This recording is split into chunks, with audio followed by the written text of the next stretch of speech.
Oh, hi everyone. Did you know that? For most people, no matter how hard you pinch the elbow skin, it doesn't hurt. Wait, did you just try it?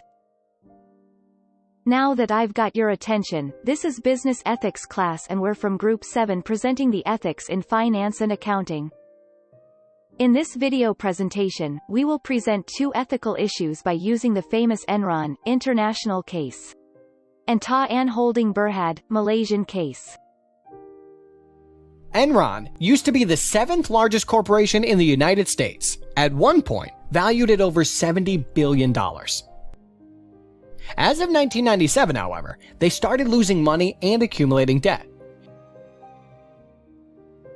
Instead of admitting their mistakes and making changes, Enron executives decided to hide the losses through accounting tricks because they didn't want the Enron stock price to go down. Risky decisions kept being made, and the truth was hidden under the rug. As of 2001, however, the media started wondering whether or not Enron was overvalued. In December 2001, Enron ultimately filed for bankruptcy. Despite Enron's well-written code of ethics, why was there unethical behavior?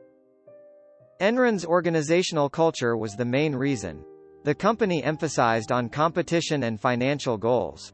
So employees focused merely on making their performances look good, ignoring the ethical standards. Also, Enron discourages whistleblowing. For example, Clayton Verdon, an employee, was fired in November 2001 for posting his comments about overstating profits in an employee chat room. Moving on to the application of theories or concepts taught by our lovely lecturers. We applied utilitarianism and deontology theories. Utilitarianism is an ethical theory that determines right from wrong by focusing on outcomes. It is a form of consequentialism. Utilitarianism holds that the most ethical choice is the one that will produce the greatest good for the greatest number. In the Enron case, the top executives were involved. Jeff Skilling, the CEO of Enron, adopted the mark-to-market accounting to inflate profits. He took permission from the Securities and Exchange Commission (SEC), and hence it was legal.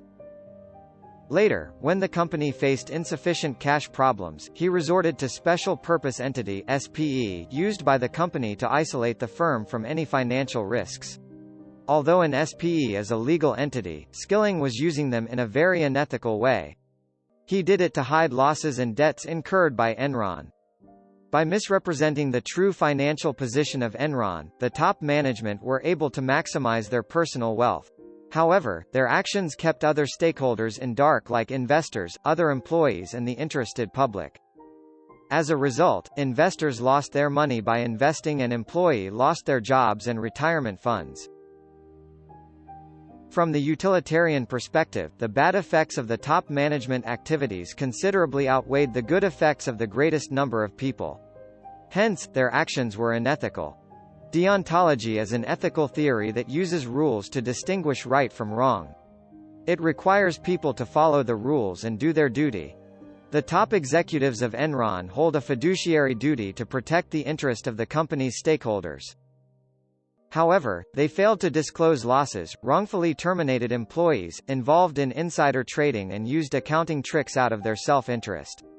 Hence, they breach their duties, which makes their actions unethical. From the Enron case, we can learn that human beings may make an unethical decision when facing dilemmas. So there is 3 recommendations to avoid another Enron. Firstly, companies should establish a strong corporate culture embedded with values. Secondly, companies should actively keep track of the application of the existing code of ethics. Lastly, companies must educate the employees on business ethics, especially the top management, to set the right tone in the organization.